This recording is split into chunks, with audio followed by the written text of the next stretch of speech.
persiapannya.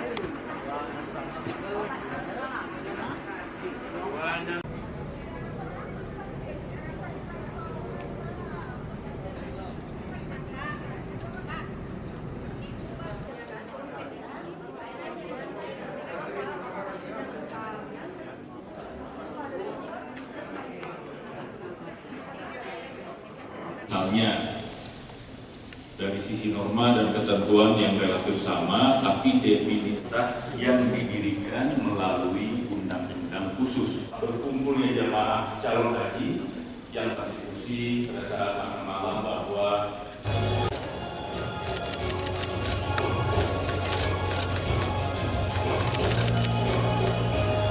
dengan plakat dan cenderamata oleh Rektor Universitas Sianua kepada